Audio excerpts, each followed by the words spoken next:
Je reviens d'une réunion qui est organisée par les personnes qui sont liées au révérend Moon, dont un des centres est à côté de notre local de la rue de la Providence, à quelques centaines de mètres. Et c'était une réunion qui était consacrée au bilan du XXe siècle, en quelque sorte.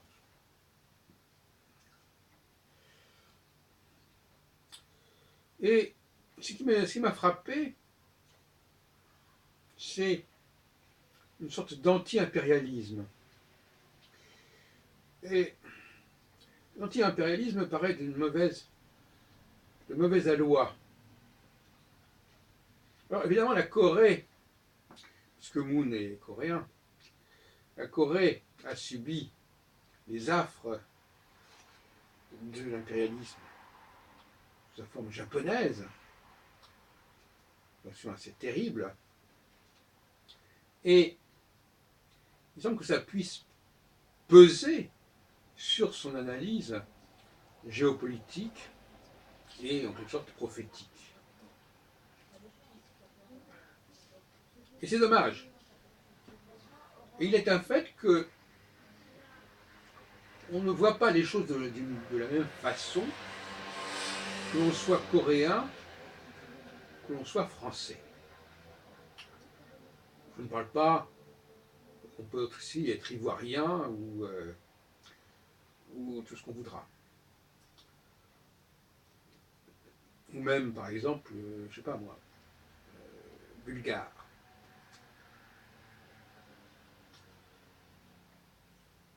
Les petits pays, c'est-à-dire les pays qui ont été sous la coupe, sous la houlette d'une nation dominante, disons les choses comme ça.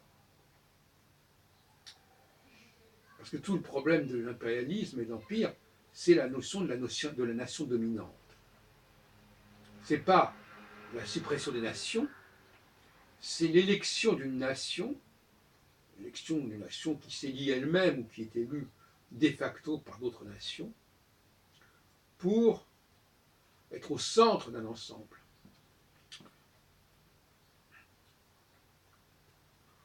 Je rappelais d'ailleurs à des amis qui étaient à cette réunion que l'ONU avait choisi au lendemain de la Seconde Guerre mondiale, pour placer au Conseil de sécurité des pays qui avaient été représentatifs du fait de leur empire, notamment dans le cadre de la France et de l'Angleterre. Ce n'est pas la France toute seule métropolitaine, l'Angleterre toute seule métropolitaine qui était au Conseil de sécurité, mais la France et l'Angleterre qui étaient encore à la tête, à la fin des années 40, d'un empire considérable. À côté d'autres membres du Conseil de sécurité qui étaient la Russie, elle-même à la tête d'un empire, les États-Unis, bon, et puis la Chine. Alors, tout ça faisait un ensemble réunissant au niveau mondial pas mal de monde, puisque par le biais de l'empire anglais, britannique et l'empire français, on touchait quand même une énorme partie de la population mondiale. Je veux dire par là en 1946. Après, les choses ont changé, mais la structure, elle, est restée jusqu'à présent, 70 ans plus tard, telle qu'elle. Alors, j'aime bien cette idée. Il faut bien comprendre les bienfaits et les vertus des empires. Ces empires, précisément par la diversité même de leurs composantes, ce qui est le propre même des empires, qui sont voués à s'agrandir, à conquérir, et donc à intégrer des éléments nouveaux, et parfois tout à fait différents de ceux déjà existants, au sein du même empire. ces empires ont dû apprendre à réguler, à gérer la diversité même de leurs composantes. Diversité religieuse, diversité économique, et j'en passe. Donc l'empire est une école de tolérance, de multiculturalité, de diversité sociale, même si on a pu parler de la prison des peuples à propos de l'Autriche-Hongrie. Bien sûr que l'Union européenne, d'une certaine manière, qui a été fondée en 92, mais enfin donc qui a une longue histoire, qui a commencé en 57 avec le traité de Rome, est une forme d'empire, quelque part, ou devrait l'être, aurait pu l'être. Mais elle comporte aussi elle-même des empires, puisque, ou des empires ou des ex-empires. Puisqu'il ne faut pas oublier que malgré tout, la stratégie de la France en 57 était déjà une stratégie de repli par rapport à la notion d'empire, une sorte de substitut, croyait-on, à l'empire. Quant aux Anglais qui sont venus nous rejoindre au sein de cette communauté européenne, à l'époque ça s'appelait comme ça, dans les années 60, ils avaient également plus ou moins envie de changer leur fusil d'épaule et de jouer la carte européenne et non plus la carte impériale. Il semble qu'ils aient changé d'avis avec le Brexit. Et c'est peut-être pas les derniers. L'Europe, c'est la prison des empires, en quelque sorte. C'est la prison de l'Empire espagnol, c'est la prison de l'Empire français, c'est la prison de l'Empire britannique, notamment. Et puis d'autres empires, peut-être de moindre importance, Portugal et en Hollande et en Belgique. Mais c'est une prison où ces empires, ces trois grands empires, sont à l'étroit. L'Espagne, la France et l'Angleterre, qui à tous les trois ont notamment conquis l'ensemble du continent américain, en dehors de l'enclave brésilienne et d'une petite enclave guyanaise, hollandaise. Mais on pourrait parler d'autres pays, d'autres continents. Pas un problème. Donc, il y a une dualité, comme met en évidence le Brexit, une dualité entre, une sorte de dilemme entre l'appartenance des anciens empires à l'Union européenne et le fait que ces empires ont une réalité historique, une réalité géographique puissante et prégnante.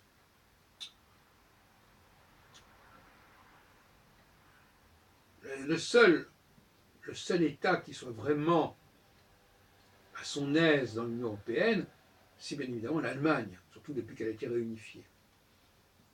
Parce que l'Allemagne n'a pas eu de véritable destin impérial. C'est un destin qui a été rapidement empêché pour différentes raisons. Et dire l'axe Rome-Berlin était quand même l'axe de deux puissances qui n'avaient pas vraiment réussi au niveau colonial, malgré les velléités en Abyssinie, en Éthiopie, d'un Mussolini, et quelques tentatives ou quelques lots de consolation allemands en Afrique. Ce n'était pas grand-chose. Donc, il y a là des contradictions fortes entre l'Allemagne et la façade atlantique de l'Union européenne. Donc, je ne vais pas empêcher d'ailleurs la France d'avoir aussi une certaine présence en Europe, au-delà de ses frontières, à différents moments, que ce soit sous Louis XIV ou au lendemain de la Révolution française et sous les empires Bonaparte, de Napoléon Ier et Napoléon III, en fait, etc. Et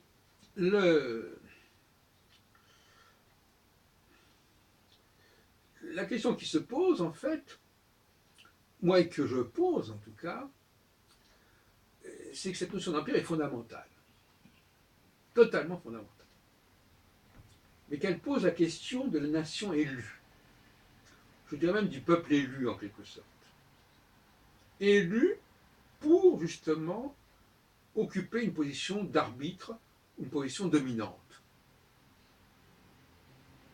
La France fait partie de ces nations élues, l'Angleterre aussi, l'Espagne aussi, etc. La Russie aussi, etc. Et probablement aussi la Turquie à un moment donné. Aussi.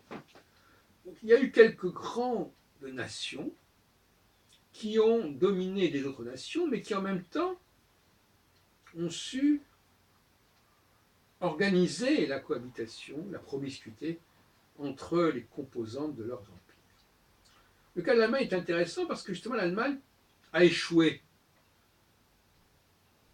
dramatiquement pendant la Seconde Guerre mondiale à se constituer un empire.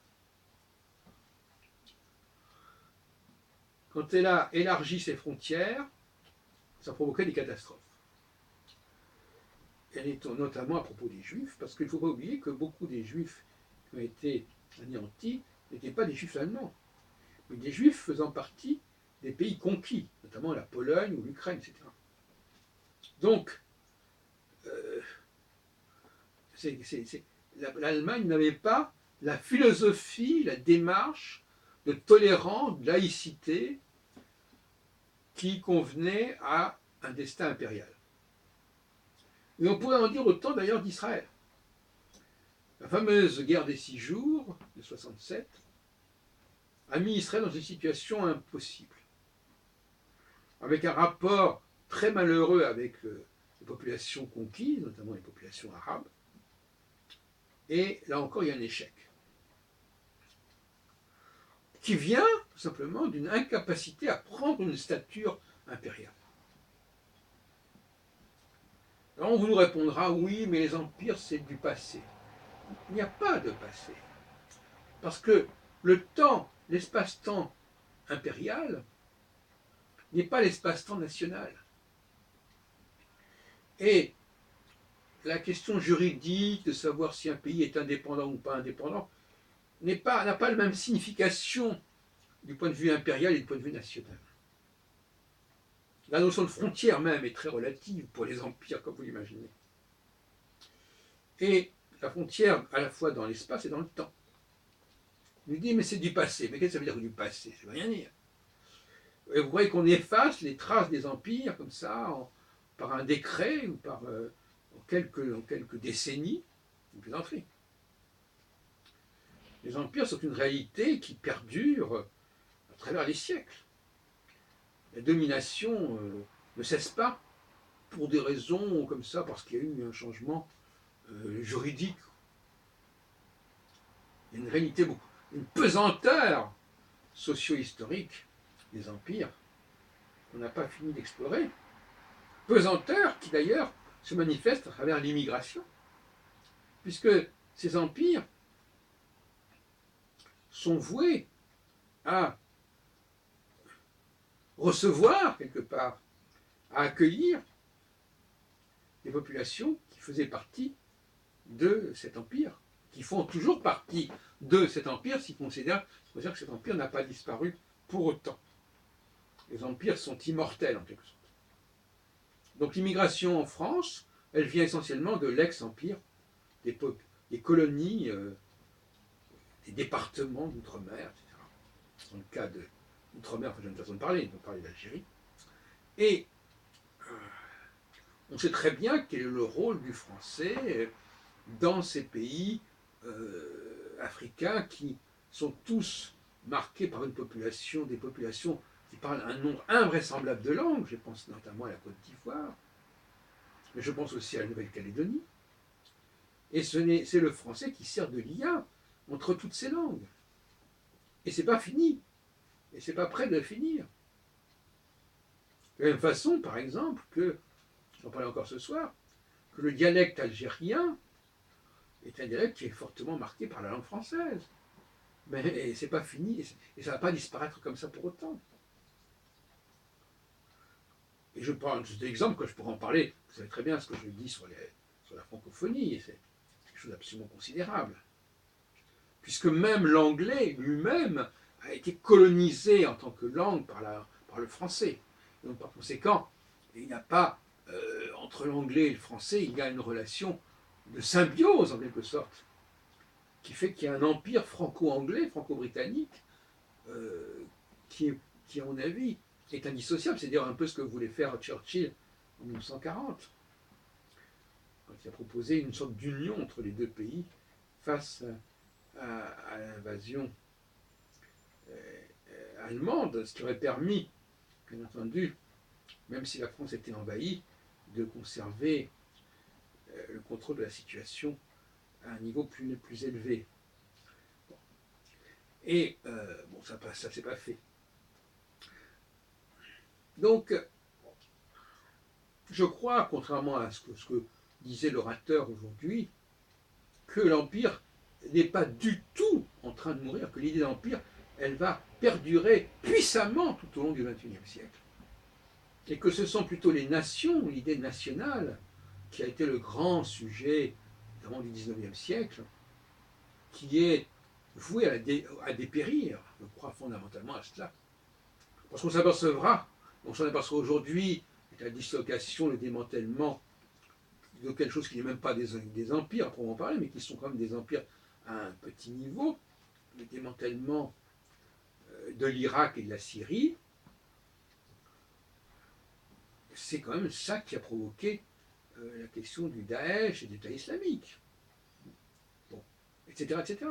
Donc les empires, oui, moi je pense que même la Turquie aujourd'hui a un rôle à jouer dans l'intervention dans son ancien empire, dans son ex-empire.